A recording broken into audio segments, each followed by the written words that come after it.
Et dans cet épisode, je reçois Thibaut Fourcade, un ancien militaire qui est devenu entrepreneur. Très influent sur les réseaux et notamment sur LinkedIn, il va nous parler de son podcast qu'il a lancé il y a quelques mois maintenant. Dans le podcast, il revient sur son parcours en tant que militaire jusqu'à accompagner des boîtes à lancer leur podcast. On se retrouve à la fin de l'épisode. Bon visionnage!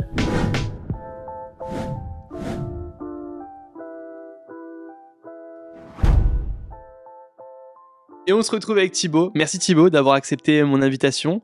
Est-ce que tu peux te présenter simplement, en quelques mots, comme tu te présenterais à ta famille, à tes amis? Ça marche. Salut Maxime, déjà merci beaucoup de m'avoir invité et invité à partager mon expérience entrepreneuriale et puis un peu mon parcours jusque-là. Eh bien écoute, je m'appelle Thibaut, j'ai 31 ans. Je suis passionné de sport et d'entrepreneuriat. J'ai eu un parcours assez linéaire jusqu'il y a peu d'ingénieur, puis suivi une carrière de militaire et puis tout récemment j'ai basculé dans l'entrepreneuriat, mais je pense qu'on y reviendra. Avec plaisir, dans la deuxième partie du podcast, on va détailler tout ça. Est-ce que tu peux nous expliquer un petit peu qui était Thibaut quand tu étais enfant, adolescent? Tu remontes là où tu veux. OK. Bien Thibaut, il était, un joueur de jeux vidéo, tu vois? Un peu, à l'opposé, OK. de ce qu'on peut, percevoir d'un sportif. Donc j'avais pas encore cette, dimension-là, c'est venu sur le tard. J'étais vraiment passionné de jeux vidéo, mes amis, jouaient également et à cette époque-là, les jeux vidéo étaient pas encore perçus que comme chose de cool. Ouais, c'est Donc on clair. était un Surtout par peu, les parents, j'imagine. surtout par les parents, ouais. Bon ça je pense que c'est toujours le cas, mais on va Ouais. dire, même dans la cour de récré, bon on était, un peu en marge, des autres profils, mais c'est quelque chose, avec lequel, j'ai toujours eu des atomes crochus et puis, mon meilleur ami, que je connais maintenant depuis, très longtemps, avec lequel j'ai passé beaucoup de temps dessus et on a développé, plein de choses au regard de ça, donc c'était très chouette et j'avais quand même une partie, sportive, qui était, le skateboard. OK. Donc c'était, vraiment, à cette époque-là, 2007, ça c'était, il y avait une vague comme ça où, beaucoup de gens faisaient du skate à l'époque, mais c'est un peu perdu.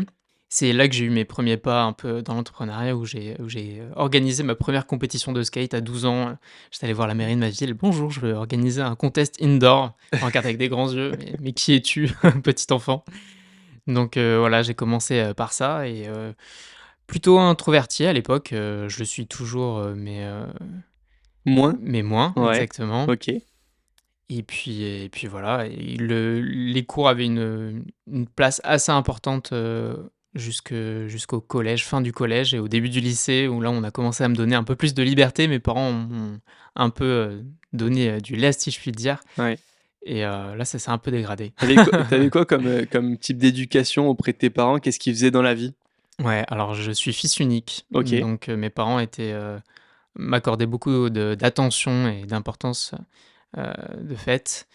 Mon père est toujours d'ailleurs informaticien et ma mère, elle était préparatrice en pharmacie. Maintenant, elle est à la retraite OK. après, de bien longues années, de labeur Ouais. et donc j'ai toujours été, très bien entouré, très bien encadré et ils accordaient beaucoup d'importance, à ma réussite scolaire et donc ils étaient, très souvent derrière moi pour que je puisse évoluer dans les meilleures conditions. Mais de ce fait, à partir du moment où ils m'ont donné de la liberté, bah, en fait, j'en ai profité dans le mauvais sens et enfin, du moins dans le mauvais sens, ça a eu un impact sur mes résultats scolaires que j'ai dû rattraper par la suite. À refaire, je pense que j'aurais préféré soit qu'ils maintiennent cette pression, Ouais. soit dès le Continuer à être début dur qu'elle avec soit pas toi aussi, pour, exactement. OK. Qu'il soit linéaire un petit peu avec Voilà, ça. OK, ça exactement. marche. Mais bon, le métier de parent, C'est pas facile, hein. Je est pense si dur. que ouais, c'est clair, ça s'improvise pas par an. C'était quoi ton rapport avec l'argent à cette époque-là? C'est-à-dire que ce que j'aime bien savoir, c'est est-ce qu'il a évolué, maintenant que tu es aujourd'hui entrepreneur et cetera? Ouais. Est-ce que tu as toujours voulu en gagner? Est-ce qu'il est plutôt sain? Est-ce qu'il était plutôt toxique ce rapport-là? Alors, je dirais qu'aujourd'hui, il est en un sens toxique. Très petit, j'ai pris conscience de la valeur de l'argent et j'étais un fils unique, donc mes parents, concentraient, leurs épargnes et leurs efforts pour, me faire plaisir et tous mes amis avaient des frères et sœurs et souvent, ils étaient au moins 3 ou 4 et je voyais bien qu'on n'avait pas le même traitement et j'ai vite compris que, bah, de fait d'être fils unique, c'était pas forcément une situation, normal en termes de perception de la valeur des choses parce que, j'avais à disposition beaucoup d'éléments, que mes autres amis n'avaient pas forcément, l'occasion d'avoir et donc j'ai bien compris rapidement que, dans la vie, il faudrait que je mette en place les actions nécessaires pour, pouvoir, maintenir, ce niveau, entre guillemets, «de richesse» qui était modeste, hein, mais Mmh.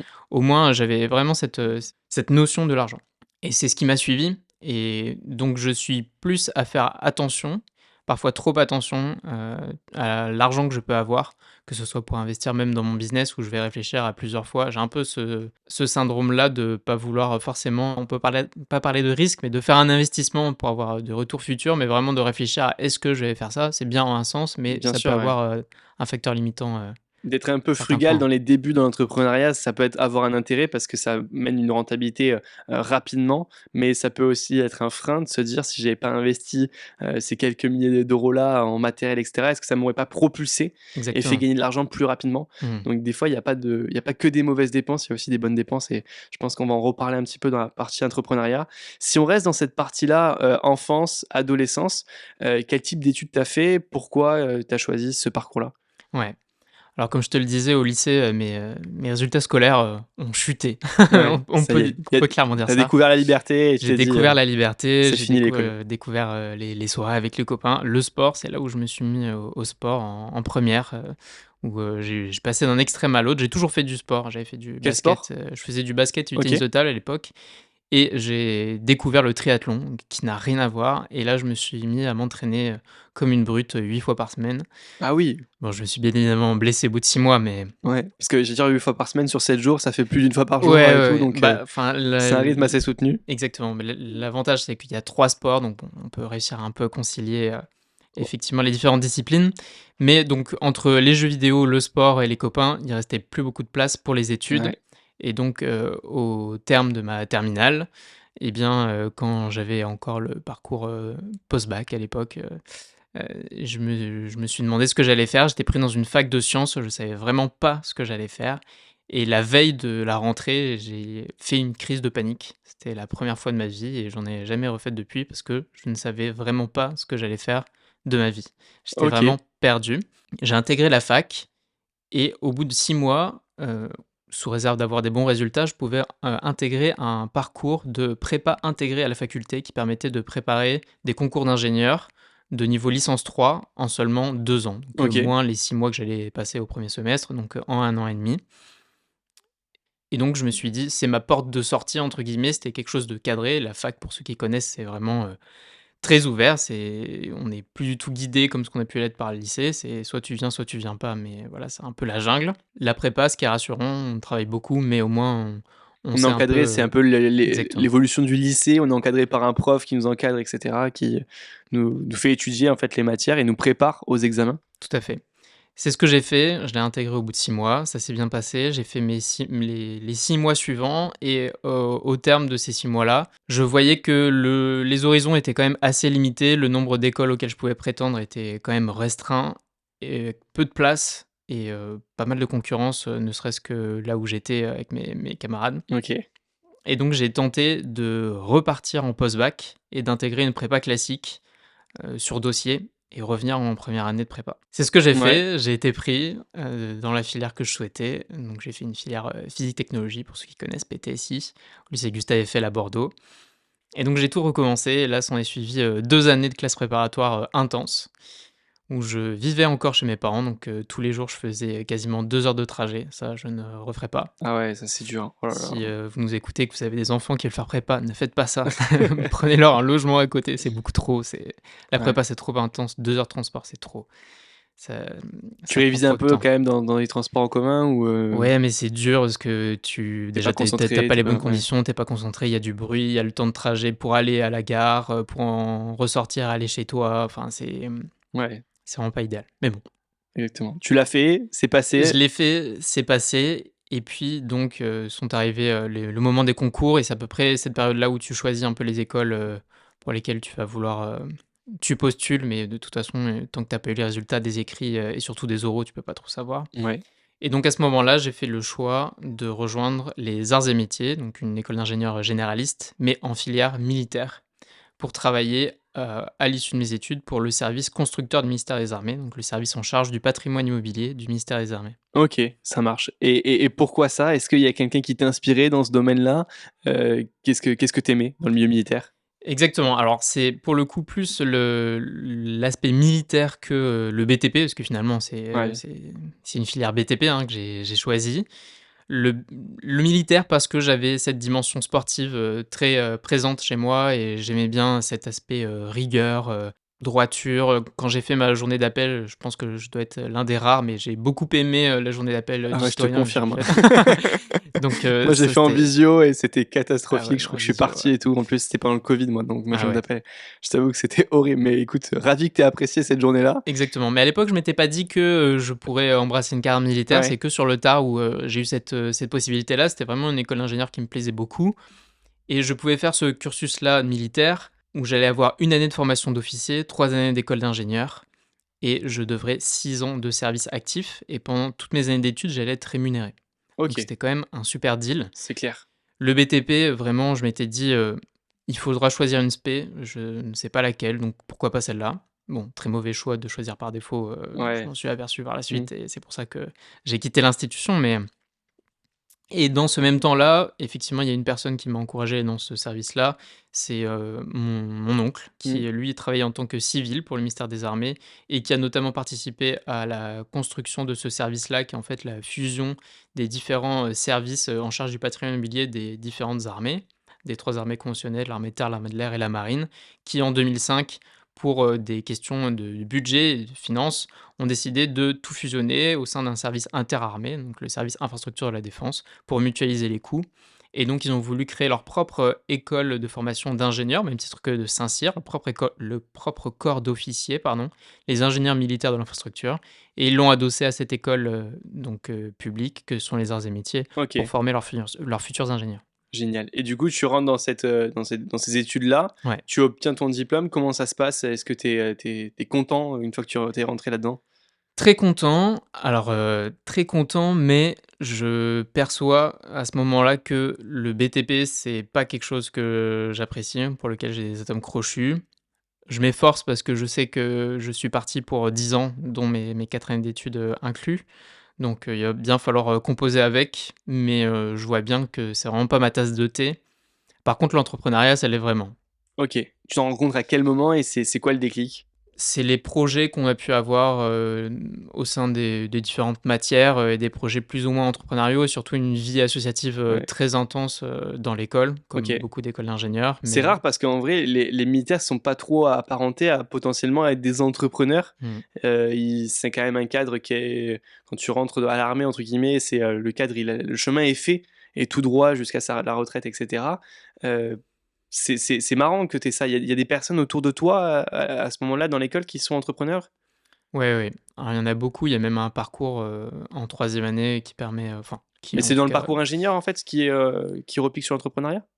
en fait, c'est, effectivement, c'est une spécialité, en fait, où OK, tu fais 2 ans de tronc commun et la troisième année, 6 mois de spécialité et 6 mois de stage. Bon, si tu choisis la spécialité, en l'occurrence qui s'appelle CREDA, qui est, donc le parcours entrepreneurial, bah, après pendant OK, 6 mois, tu bosses, sur ta boîte. Donc voilà. Mais les arts et métiers, c'est le plus gros réseau d'ingénieurs, en Europe mmh, et dedans, il y a beaucoup, d'entrepreneurs et c'est une école qui a beaucoup de tradition et les anciens élèves reviennent, très régulièrement tous les ans aux différents événements qui sont OK. organisés. Donc il y a un super brassage qui permet d'un peu d'avoir des projections sur le futur. Sauf que moi, j'étais un peu pieds et poings liés avec, mon destin, en tout cas pour les 6 années, actives, Ouais, c'est ça. post-école. Mmh. Donc j'ai dû prendre, mon mal en patience, de facto.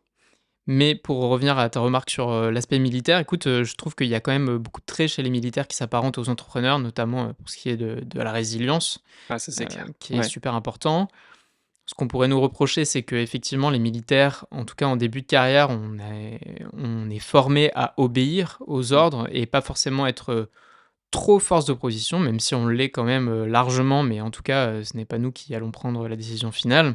Ça vient avec le temps en prenant les échelons bien évidemment et en faisant du commandement. C'est surtout sur cet aspect-là pardon que ça pourrait être, effectivement différenciant, mais sinon je pense que, dans la vision, dans l'exécution, dans la résilience qu'il faut avoir et les forces mentales, pour, et bien, apprendre à gérer toutes les composantes diverses et variées que peuvent constituer, le métier d'entrepreneur, je pense que ça s'y prête très bien.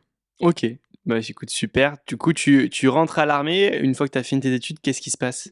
Une fois que j'ai fini mes études, eh bien, comme, les autres écoles d'officiers, nous étions 16 dans ma promotion militaire, on était OK. mélangés avec les civils et il y a un classement qui est fait sur les 4 années d'études et on nous propose 16 postes et le premier choisit le poste qu'il souhaite, le premier du classement et puis le dernier, remercie, Les autres? les autres, voilà, de leur avoir laissé le dernier choix et donc je suis pris en poste, à Toulon, donc dans le sud de la France. Initialement, j'étais censé, avoir un poste de chargé d'affaires, de conception, d'opération d'infrastructure et quand je suis arrivé, j'ai pris un poste de chef de projet donc ils en avaient décidé autrement, pour moi Tu étais donc content de cette décision ou pas du tout. pas forcément? Non, pas du tout? OK. Non, non, initialement, c'était un poste, vraiment très technique, OK. ce qui m'intéressait parce que sorti d'école d'ingénieur, c'est là où surtout tu vas, pouvoir faire de la technique. Après tu vas passer sur des postes de management, mais c'est intéressant d'avoir fait de la technique en début de carrière. Ouais, c'est Là, clair. c'était vraiment très, très administratif, c'était de la finance et des marchés publics. OK. C'était enfin, ça a un sens, intéressant, mais pas en début de carrière comme ça. C'est très rébarbatif, très, c'est pas du tout passionnant pour un jeune ingénieur, Heu, qui plus est au regard des carrières que pouvaient initier mes autres camarades, dans le privé où j'étais un peu amer. OK, ça marche et du coup, comment ça se passe une fois que tu arrives à Toulon? Mmh. Quel est jusqu'à où tu as le déclic de partir de l'armée et de te dire, «C'est pas fait pour moi» entre guillemets, «Il faut que je sorte du moule»? Ouais. Alors malheureusement assez rapidement, j'ai dû quand même, me forcer à me dire: «Ah bon, même si tu as ça dans ta tête, sache que les 6 années à venir, tu n'as pas d'autre choix que de rester au sein de l'institution». En tout cas, c'est ce que je croyais. Qu'est-ce qui se passe si jamais tu quittes en fait, finalement? Tu peux pas. Bah, OK, sinon il y a les gendarmes qui viennent te chercher et puis, c'est comme si ça existe pas la démission, comme ça OK, unilatérale, donc non, là, c'est juste, tu t'es engagé, et tu as signé un papier et qui dit que voilà, tu es, tu dois 4 ans plus 6 ans du coup après, exactement. OK. Exactement, donc sauf, cas très particulier, mais Mmh. sinon c'est pas le cas. Donc eh bien, je prends mon mal en patience, j'ai quand même, sachant qu'on pourrait m'objecter que j'aurais pu lancer un «side business», entre guillemets, sauf que la caractéristique du militaire, c'est qu'il est, engagé, 24 heures sur 24, 7 jours sur Ouais, 7 exactement, ouais. Mmh. et donc c'est de par sa condition, dont sa rémunération est bien évidemment adossée, hein, Mmh. mais en tout cas qu'on ne peut pas être, auto-entrepreneur ou quelconque autre statut. Et donc je ne pouvais pas faire ça, j'aurais pu, c'est ce que j'ai fait des petits projets comme ça, mais en aucun cas il pouvait y avoir une dimension, monétaire à côté.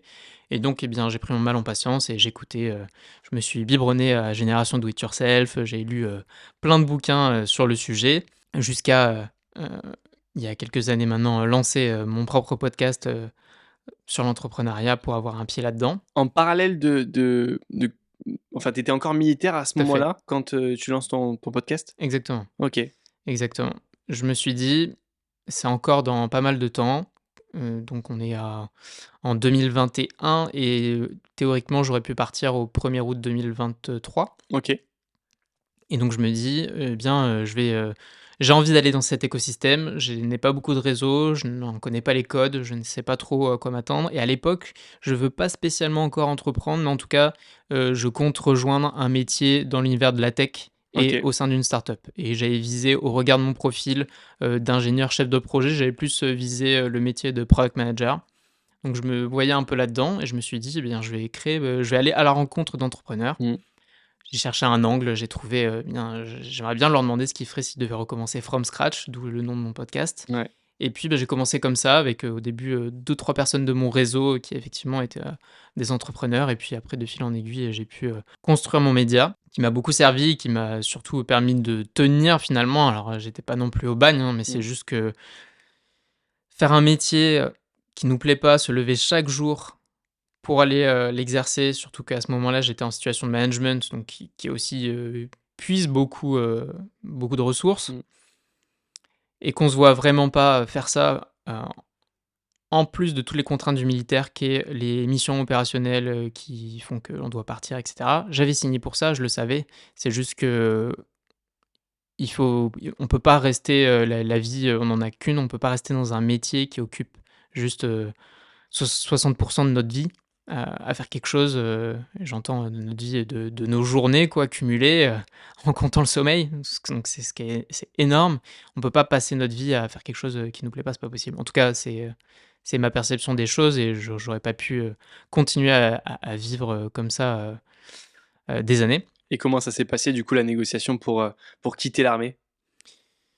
Parce que du coup, tu es engagé, normalement, tu censé pas avoir le droit. Tout à fait, tout à fait. Alors, donc dans tous les cas, j'allais attendre, la fin de mon lien au service, hein, donc j'ai, formulé ma demande suffisamment en amont pour qu'ils puissent, pas trouver, d'excuses pour me garder pour des raisons de Mmh. service, m'inscrire dans un plan de mutation, annuel pour, voilà, effectuer une rotation et dire: «Bon, bah, là, on t'a prévu sur un poste, on a besoin de toi pour les 3 prochaines années», ce qui Mmh. est généralement le cas. Et donc, bah, j'ai adressé ma lettre en disant: «Voilà, au terme de mon lien au service, je souhaite, quitter l'institution». Et il se trouve malheureusement que dans le code de la défense, ce qui est écrit, c'est qu'au bout de ces 10 années de service, on peut demander à partir et l'administration est tenue de globalement laisser partir 10 des personnels au prorata du nombre de personnes recrutées l'année N-1 sur ce même OK. grade. Sachant que nous, on est une toute petite promo de 16, Mmh. ça faisait 1,6 et c'est bien évidemment pardon, arrondi à l'unité inférieure, donc c'était une personne par an, donc ils étaient tenus de laisser partir une personne par an de mon grade, ce qui n'est pas beaucoup. Non, c'est clair. Et donc après, bien pour des raisons de service, ils peuvent souhaiter nous garder. Et donc, eh bien, j'avais la chance de connaître à cette époque le grand chef, le directeur central, qui était un général 4 étoiles à l'époque, qui avait été mon directeur à Toulon. Et c'était une chance et une malchance parce que j'étais, très bien vu de sa part, j'étais un très bon élément, on peut le dire. Et donc il était, d'un côté tiraillé par le fait qu'il voulait pas me laisser partir parce qu'il m'appréciait et qu'il savait que j'étais un bon élément, mais de l'autre côté, ça l'embêtait quand même d'avoir cette situation-là. Et je présentais à cette époque-là pas un plan de devenir entrepreneur parce que le gap aurait été trop grand et ils auraient pas forcément compris. Et déjà, le fait de leur dire que je voulais travailler dans une start-up en product manager, c'était très compliqué. Et là, je me suis vraiment heurté à l'ancien temps, vraiment, où pour eux, c'était non, mais les start-up, c'est éphémère. Dans 10-15 ans, on viendra taper aux portes des grands groupes ou des institutionnels parce qu'on n'aura plus de job. Donc, c'était un peu des discussions un peu lunaires. Et ça a été, long.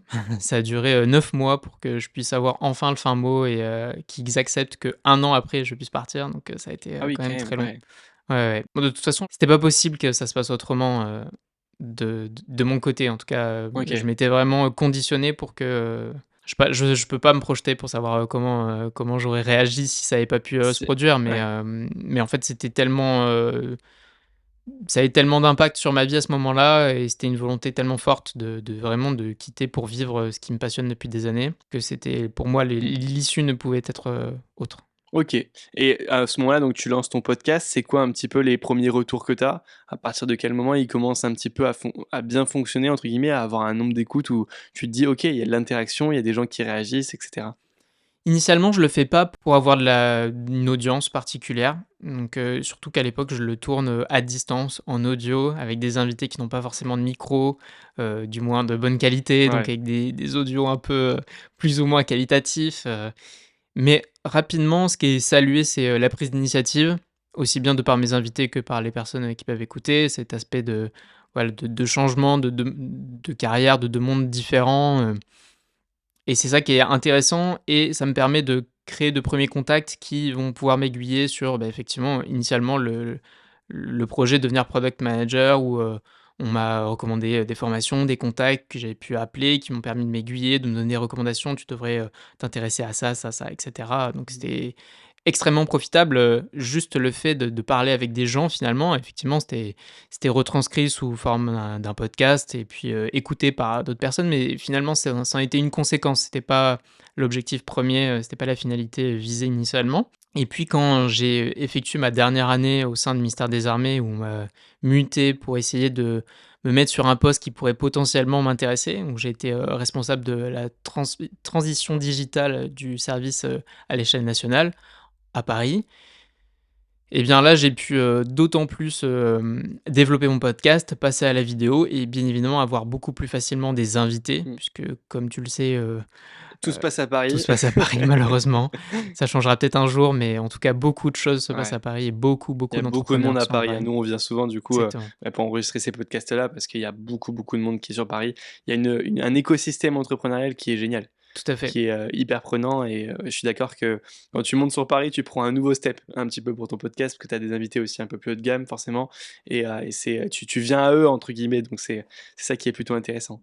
Tout à fait, ouais. Donc tu as commencé à faire des podcasts sur Paris, tu as eu d'autres invités, assez pertinents et c'est là que tu as ressenti Exactement. un C'est premier là effet, où c'est là où effectivement ça commence à être de plus en plus écouté, les publications sur LinkedIn, marchaient de mieux en mieux, on commençait à me contacter pour passer dedans. Je Ah oui, voyais que c'était de plus en plus facile d'avoir des invités et puis, le phénomène, l'effet boule de neige des recommandations de tu reçois un invité, tu lui demandes une recommandation et puis, de fil en aiguille, ça c'est une super technique. ouais. Pour ceux qui ont un podcast, honnêtement, moi j'envoie toujours un message, pas tout de suite, mais allez 1 ou 2 mois après, j'envoie un message et je demande une recommandation d'un invité, d'un ami à eux et cetera, Mmh. pertinent, voilà, qui est assez influent sur les réseaux. Enfin bref, à chaque fois je mets un petit message pour trouver l'invité idéal et honnêtement, c'est pas mal.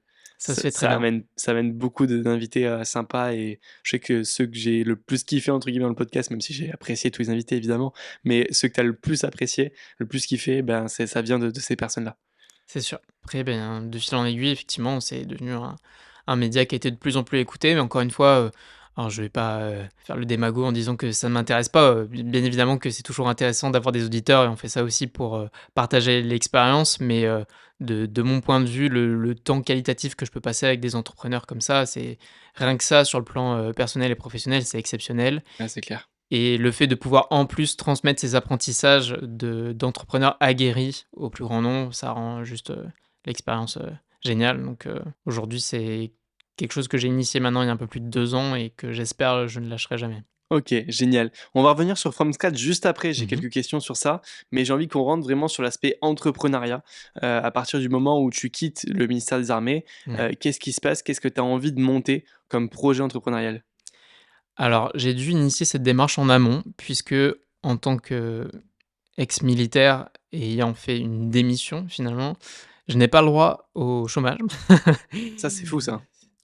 C'est fou, oui et non, parce que de toute façon, je ne Ouais, cotisais pas tu le pour ça, savais, donc ouais. voilà, exactement. Donc les ruptures conventionnelles, si tant est qu'elles existent, encore, peut-être pas pour encore longtemps visiblement, mais Mmh. en tout cas jusqu'alors, ça existait toujours et ça ne marche pas, OK. pour le ministère des Armées. Donc eh bien, j'ai essayé en amont d'initier une démarche pour, essayer de sortir et d'avoir un début de quelque chose et donc je me suis tourné vers ce que je savais dans un premier temps faire, les compétences que j'ai pu développer autour du podcast et donc je me suis orienté vers de la formation podcast, former, des personnes qui souhaitent lancer leur podcast. Je m'étais pas niché initialement, j'ai juste, j'avais mis, par écrit, mes compétences, toutes les différentes étapes qui sont nécessaires pour la création d'un podcast et à ce moment-là, j'avais reçu un autre podcasteur dans mon podcast avec lequel je m'étais associé et qui lui, faisait une formation également sur la partie sponsoring, donc pour apprendre à trouver un sponsor pour, pouvoir générer des revenus avec son podcast et donc nous étions associés, nous avions tous les 2 notre formation, un qui était en charge de celle pour apprendre à lancer et l'autre pour, gagner de l'argent avec. Donc je me suis lancé sur ce projet-là, c'était la continuité, du, avant l'armée et après l'armée, ce qui a pu, faire la transition. Et en plus, c'était très cohérent par rapport à ton projet actuel où tu avais From Scratch qui commençait à bien marcher et où tu avais forcément des gens, bah, qui écoutaient From Scratch ou qui te suivaient sur les réseaux sociaux, qui avaient envie eux aussi de Tout à lancer fait. le podcast.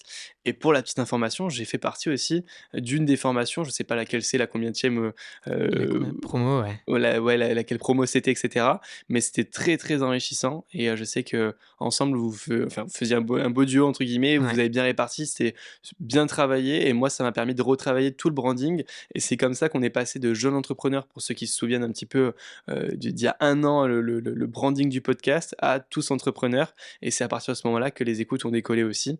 Parce que je pense que jeune entrepreneur avait, bon, bah, j'en ai déjà parlé énormément de fois sur ce Mmh. podcast-là, mais avait une image un peu plus, enfantine. Je sais pas si ça se dit enfantine, ou une image, ouais, ça se dit. On dira que ça se dit là, on avait une image un peu plus professionnelle, avec des valeurs aussi qui me parlaient bien. Donc, voilà, c'est pour ça qu'on est passé sur ça et ça m'a permis de faire beaucoup d'introspection sur, la partie formation que tu as faite. C'est vrai qu'on se posait les bonnes questions au bon moment. Mmh. Alors que c'est vrai que des fois, quand on lance un podcast, c'est un peu comme toi. Moi, j'ai lancé vraiment pour me créer du réseau et donc du coup, bah, je me suis pas posé toutes ces questions. Je me suis dit: «Il faut trouver un nom. Je suis jeune, je suis entrepreneur, j'ai envie d'interviewer des jeunes qui sont entrepreneurs, allez, jeunes entrepreneurs, quoi». Mais j'étais pas allé plus loin que ça et après, c'est de poser toutes ces questions qu'on retrouve dans la formation. C'est vrai que ça nous amène quand même à avoir quelque chose d'assez cohérent en termes de contenu et qui est vraiment pas mal. Tu peux un peu détailler un petit peu ce que vous partagez sur ça, enfin, ce que maintenant tu partages toi de ton côté? Parce Ouais, que si j'ai bien compris, du coup, l'association s'est arrêtée? ouais.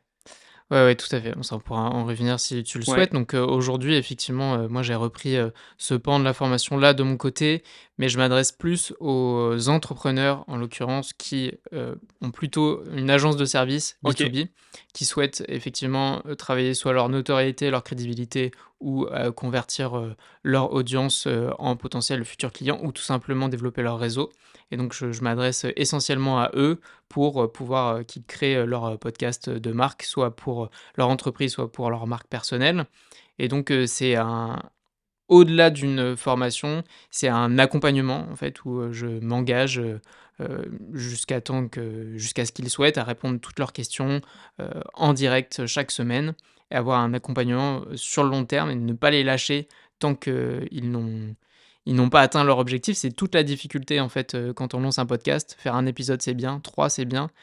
À partir de 3, on commence à rentrer déjà dans le gratin des podcasts, des podcasts qui subsistent, qui arrivent ça, à c'est fou ça. à J'ai vu perdurer ces stats-là, c'est incroyable, hein et et je en crois fait au-delà de 20, il y a 1 des podcasts ou un truc comme ça, je ouais, au bout de c'est 20 épisodes, ouais, tout à 20 fait. épisodes, c'est ça? Ouais, ouais, Ah oui, il y a 1 des podcasts qui continuent après 20 épisodes. Ça, c'est ouf. tout à fait. C'est dingue, ça me paraît, fou de ne pas être aussi d'être aussi peu résilient. Mmh. Alors c'est dur au début, hein, quand, tu commences et que tes, 10 premiers épisodes, ils font moins de 30-40 écoutes parce que, bah, tu sais pas comment le mettre en avant, ton tes invités, ils sont pas forcément très influents, donc ils t'amènent pas de base d'écoute. Bien sûr. Mais il faut être résilient et aller chercher un Mmh. peu plus loin, quoi, donc c'est pas facile au début, en tout cas. Tout à fait et alors c'est tout l'intérêt de la démarche que je propose en fait, c'est d'être très au clair sur les objectifs que l'on souhaite atteindre. OK. Est-ce que c'est avoir énormément de visibilité, donc travailler la notoriété, avoir beaucoup d'audience?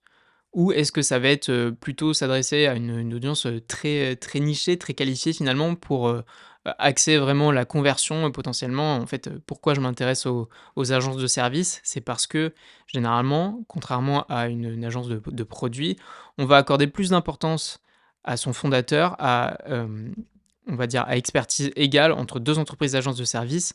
On va être plus avoir envie de confier, des missions à une personne que l'on a l'impression de connaître, ou en tout cas, pour laquelle on a écouté les opinions, on a compris comment elle fonctionnait un peu, on cherche pas à savoir, son niveau de technicité, ça, il suffit de regarder, ses clients précédents pour savoir s'il fournit du bon travail ou pas.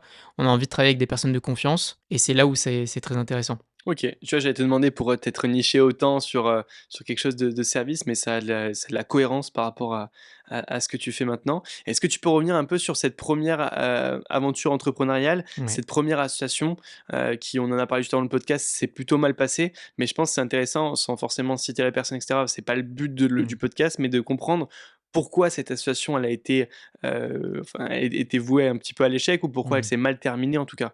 Ouais. Alors, on va dire qu'elle s'est mal passée parce qu'elle s'est terminée. Donc, de facto, c'est qu'il y a que d'un côté ou de l'autre, il y a forcément des choses, qui n'ont pas marché pour, des raisons, diverses et variées. Ce qui est intéressant, c'est effectivement de faire la rétrospective et de voir, pourquoi ça marchait pas. De ce que j'en tire sur une association, déjà, moi, j'étais nouveau dans l'entrepreneuriat, je connaissais rien. Je ne savais bien évidemment pas, comment, trouver un cofondateur et en tout cas, regarder, ce qui allait, les différents critères qu'aujourd'hui, je mettrais en avant pour m'assurer que l'association serait potentiellement pérenne. En tout cas, j'ai fait des erreurs, en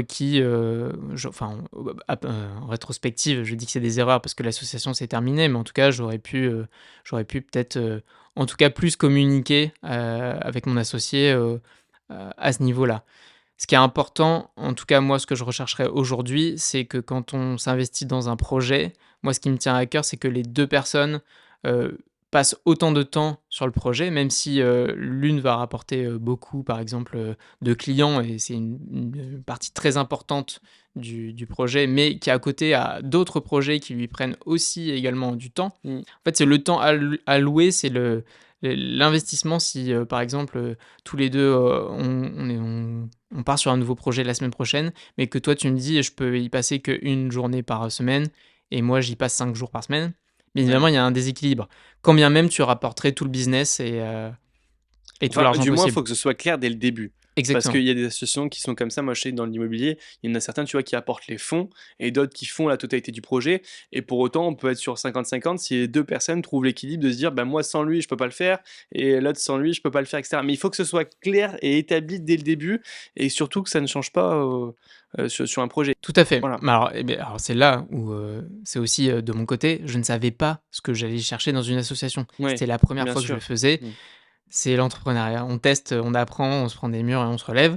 Eh bien, c'est vraiment ça, c'est je me suis rendu compte aujourd'hui, qu'est-ce que je recherche dans le travail? Qu'est-ce que je recherche dans une association, pardon? Eh bien, effectivement, c'est une personne avec qui je vais vraiment avoir la sensation que on fournit le même niveau, quand bien même, tu rapportes plus de clients ou autre, c'est juste, d'être aligné sur ça. D'être impliqué de la même manière. Exactement. Ça marche, et du coup, ça s'est terminé comment? Sans rentrer dans les détails forcément, mais comment ça s'est terminé et comment, enfin, tu as pu rebondir Mmh. pour remonter un projet seul sur le même sujet quasiment? Ouais. Bah, forcément, quand, l'envie de travailler est moins présente, quand, tu observes des différences comme ça et puis tu communiques pas forcément, très bien dessus et puis il y a des incompréhensions et on n'est pas forcément au clair sur les attentes de l'un et de l'autre. Surtout quand, moi je suis en reconversion où vraiment c'est le projet de ma vie et que l'autre personne a déjà un projet avec lequel elle vit.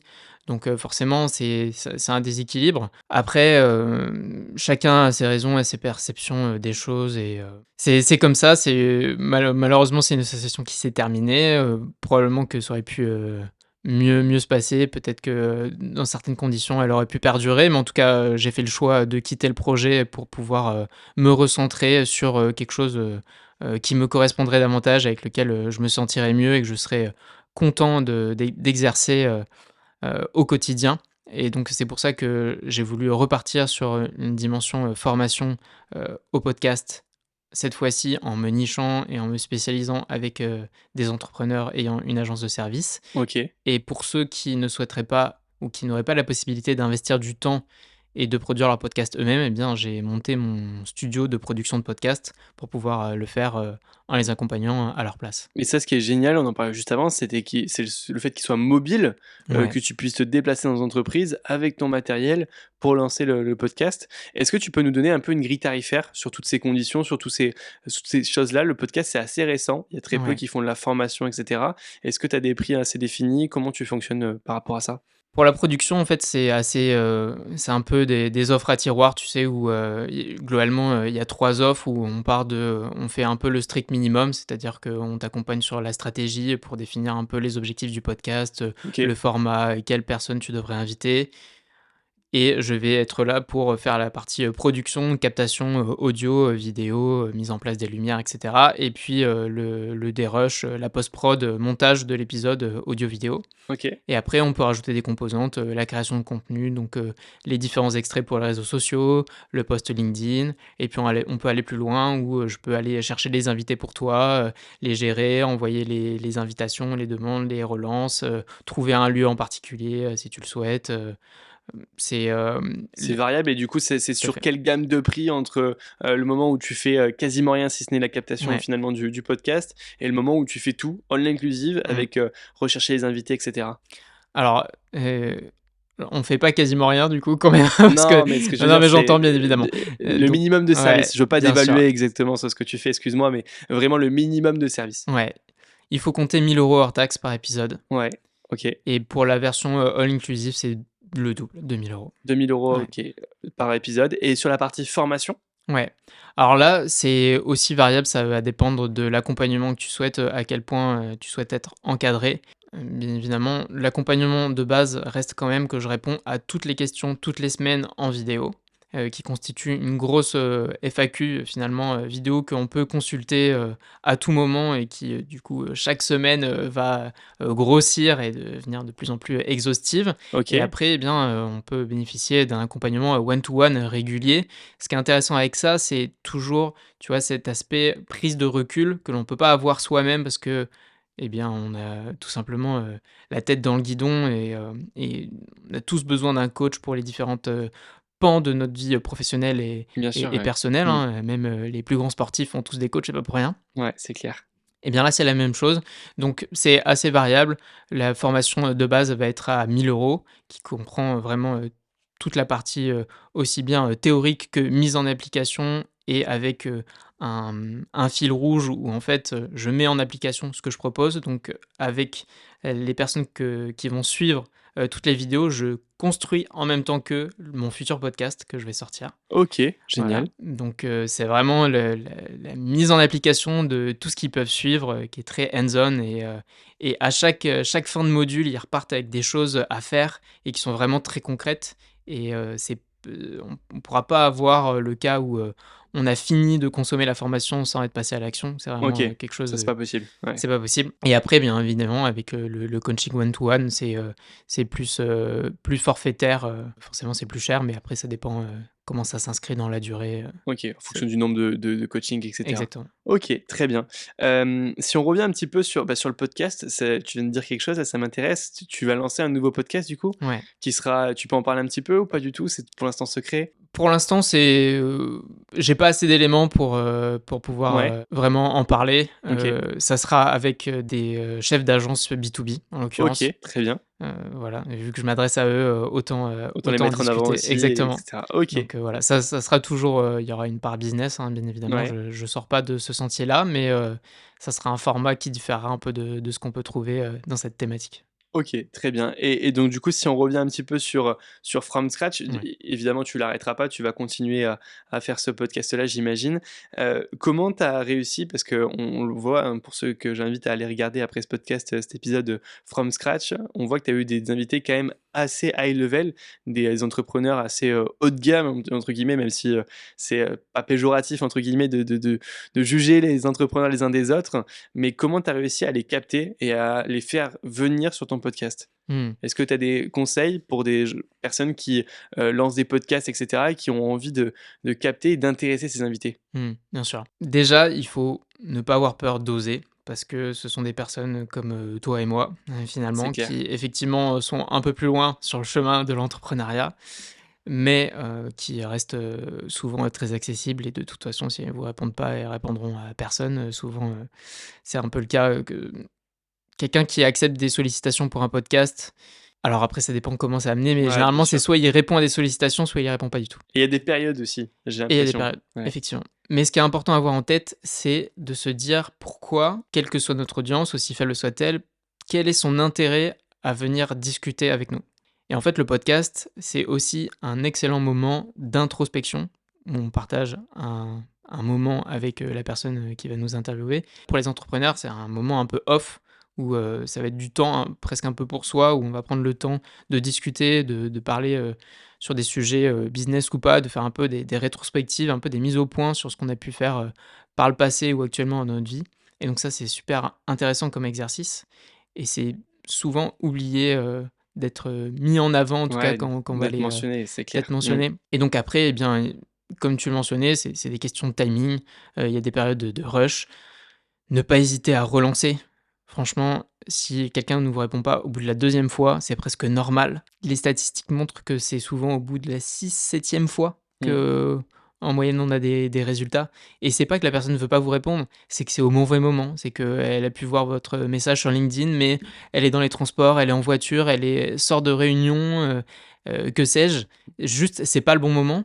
Du coup, elle voudrait se poser pour éventuellement, vous répondre ou regarder sur son agenda ou autre, ou aller consulter votre podcast pour voir ce qu'il en est, mais elle a pas le temps et elle l'oublie. Et donc c'est là où c'est, intéressant de relancer et pour le coup, moi, c'est là où j'ai des invités qui sont venus, c'est que ils ont constaté qu'en fait, j'avais pas lâché le morceau, que je les avais relancés à des périodes plus ou moins, proches, voire certains, je les ai relancés pendant 1 an à des intervalles de temps, assez espacés, mais voilà et ils ont finalement, quand même, fini par venir et étaient très contents de venir passer ce temps-là. C'était pas le bon moment, en fait.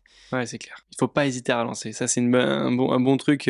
Je sais que par exemple, Don Pierre Albertini, que j'ai eu dans le podcast, qui est, je sais pas si tu le connais, Don Pierre Mmh. Albertini, qui est un assez haut niveau. Je crois que je l'ai relancé 7 fois. J'ai Mmh. eu 7 échanges, enfin 7 fois, non, j'ai relancé 5 fois et j'ai eu 7 fois des échanges avec lui après pour en fait caler le podcast. Et ça a été un enfer parce qu'il était très très occupé par son entreprise.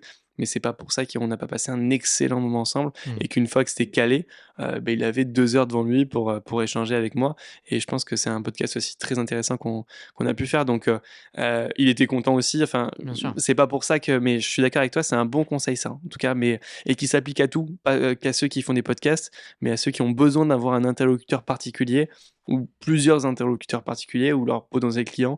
N'hésite de pas hésiter à les relancer tant qu'il y a pas un nom définitif Mmh. en mode: «Non, non, je suis pas intéressé pour venir dans ce podcast-là» et cetera.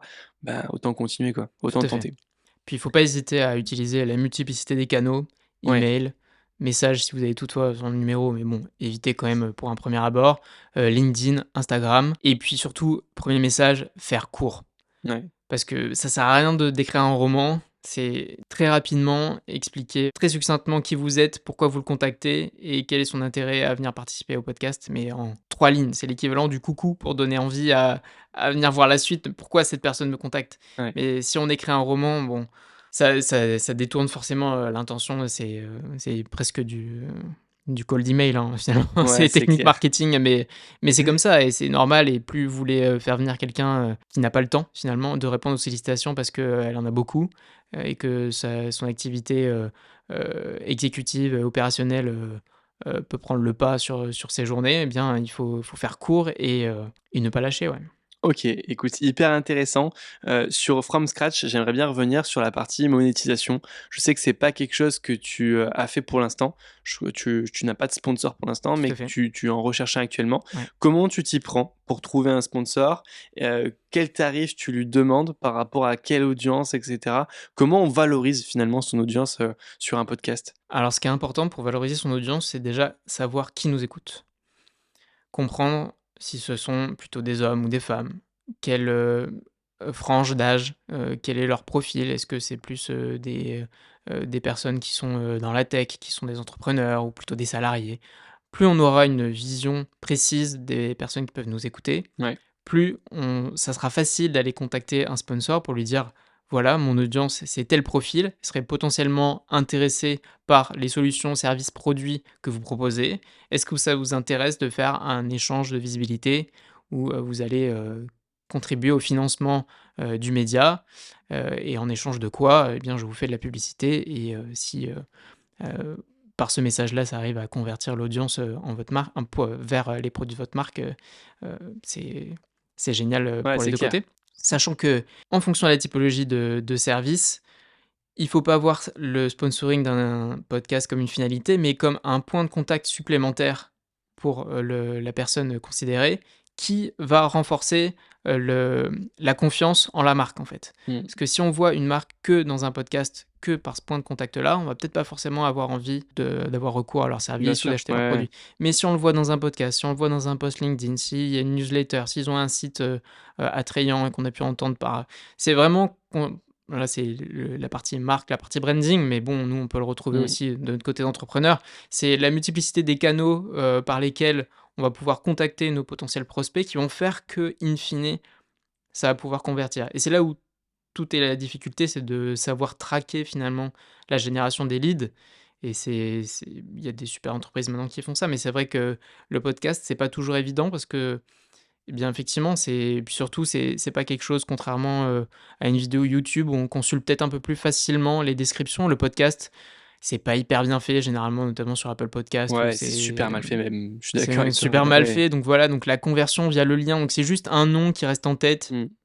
Alors parfois, il y a les codes promo, mais qu'on peut donner, au cours d'un Mmh. épisode, mais c'est pas forcément la chose qu'on retient, le plus. Donc mais pour autant, le podcast, c'est une audience, vraiment très, souvent qualifiée et c'est un temps d'écoute très premium où en fait les personnes qui écoutent le podcast sont par exemple, les personnes qui nous écoutent actuellement sont peut-être dans les transports ou en train de courir ou elles ont leur attention qui est rivées sur notre voix et elles sont pas, distraites par leurs vues, sur, différentes images que l'on pourrait retrouver sur YouTube ou sur Instagram ou encore pire sur TikTok. Mais voilà, c'est pas, ça va être un temps vraiment qualifié pour lequel on va accorder de l'importance et ça, c'est très précieux. OK, écoute, génial et j'en viens du coup sur l'aspect je te relance sur l'aspect, prix en fait, Ouais. pour les clients que tu accompagnes entre guillemets de ta formation, tu leur donnes quoi comme métrique? À partir de combien d'écoutes ils peuvent aller voir un sponsor? Ils peuvent leur proposer et combien leur proposer surtout?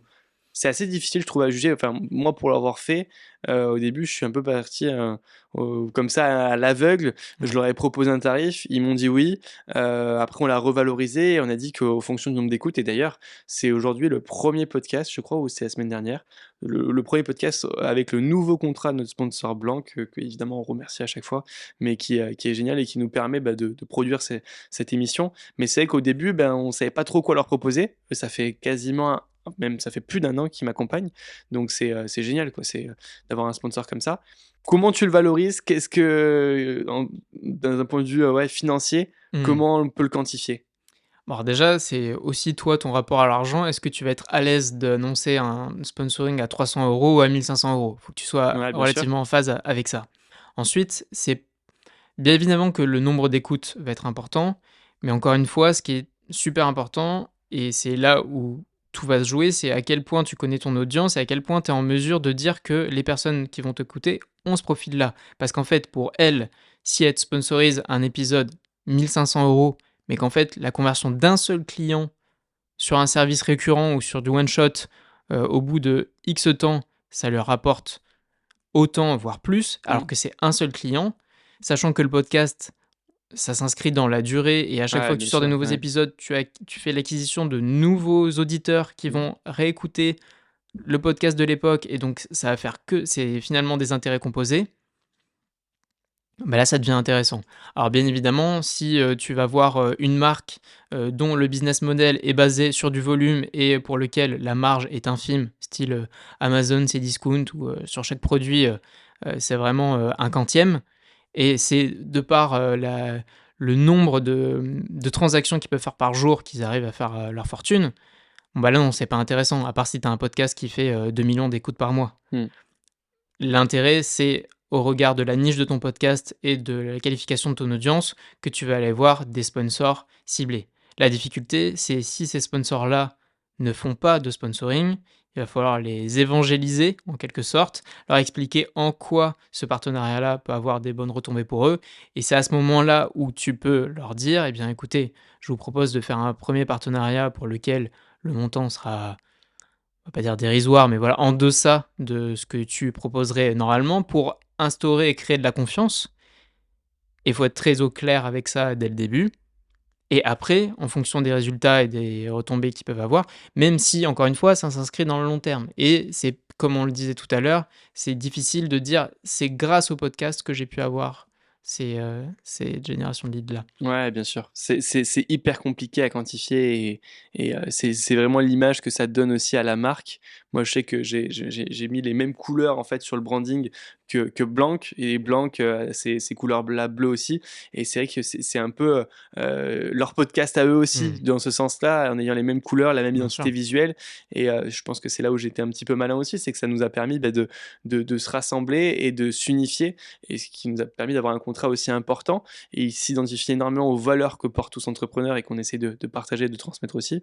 Donc le package global était gagnant-gagnant, même sans voir l'aspect de dire on a un client par podcast ou 2 clients qu'on récupère par podcast et on donne tant par mois. C'était vraiment l'aspect image de marque et après, dans un second temps, le fait de se dire on va voir, finalement, podcast par podcast, combien on va récupérer finalement de clients. tout à fait. Écoute, super. On a fait un bon tour un petit peu de toutes tes aventures. Qu'est-ce qu'on peut te souhaiter là pour la suite, de ton aventure enfin de tes aventures pardon entrepreneuriales? Il y a des choses, qui vont arriver dans les prochains mois, je pense, beaucoup d'évolutions. Tout à fait, beaucoup d'évolutions. Alors c'est ce qui est génial avec l'entrepreneuriat, hein, c'est que il se passe beaucoup de choses tous les jours. Ouais, c'est clair.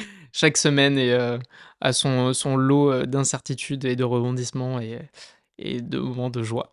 Donc ça, c'est génial. Écoute, j'espère que, je pourrai travailler avec, le plus grand nombre d'entrepreneurs possible, aussi bien pour les accompagner soit dans, la création de leur podcast, en les accompagnant, via la formation ou bien avec le studio de production.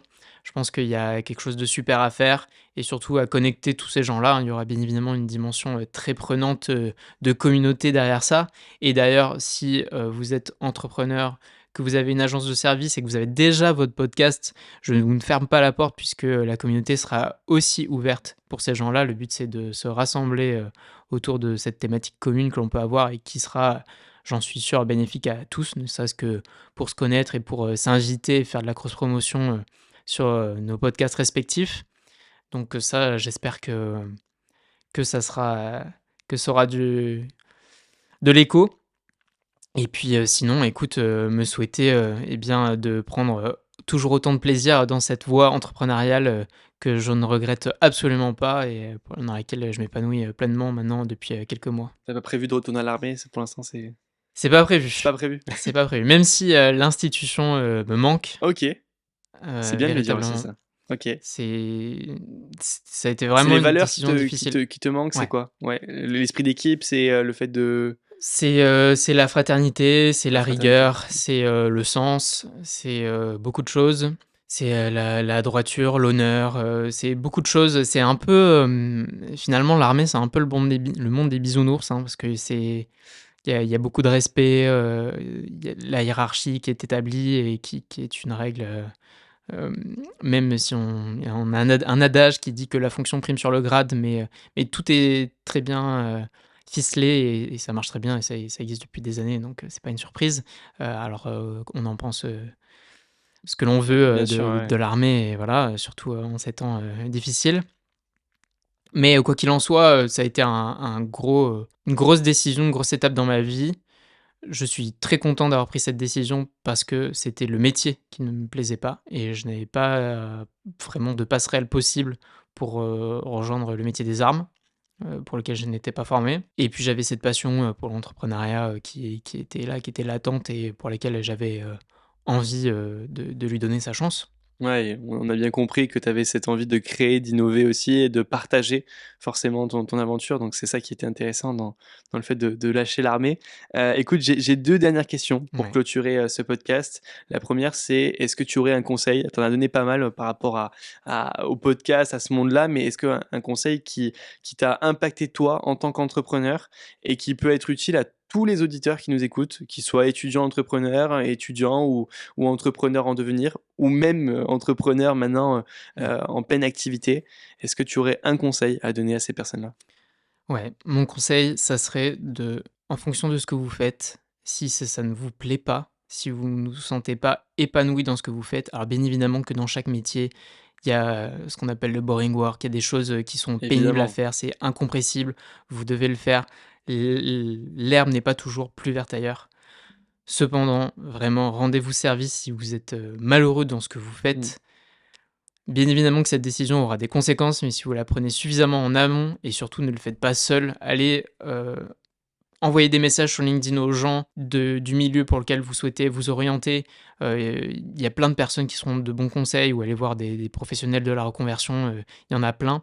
Vraiment, ne restez pas dans une voie, si vous en avez en tout cas la possibilité, financière et même sans bagage académique aujourd'hui on arrive à rebondir sur des choses superbes. Ouais, c'est clair. Mmh. Ne restez pas dans une voie dans laquelle vous allez, n'ayez pas de regrets, en fait. Vraiment, vous pouvez avoir des remords, vous pouvez prendre cette décision-là et finalement, bah, c'était pas la bonne, mais vous pourrez toujours rebondir. À ce moment-là, vous aurez des remords. Mais si vous ne prenez pas de décision, c'est là où plus tard, vous aurez nécessairement des regrets. Génial, très bon conseil qui a pas été donné, en tout cas sur le podcast après, plus de 70 épisodes donc écoute, super, ravi de l'avoir. Où est-ce qu'on peut te contacter si on veut échanger avec toi, sur les réseaux, j'en sais rien? Ouais, bien sûr, eh Où est-ce bien que tu écoute, préfères être contacté? LinkedIn, Thibaut Fourcade, OK, assez présent, on va dire, de manière hebdomadaire et bientôt de manière, quotidienne, sur, diverses publications toujours, très souvent liées à l'entrepreneuriat et bien évidemment from scratch, sur LinkedIn et sur, toutes les plateformes, YouTube, Apple Podcasts, Spotify, Deezer.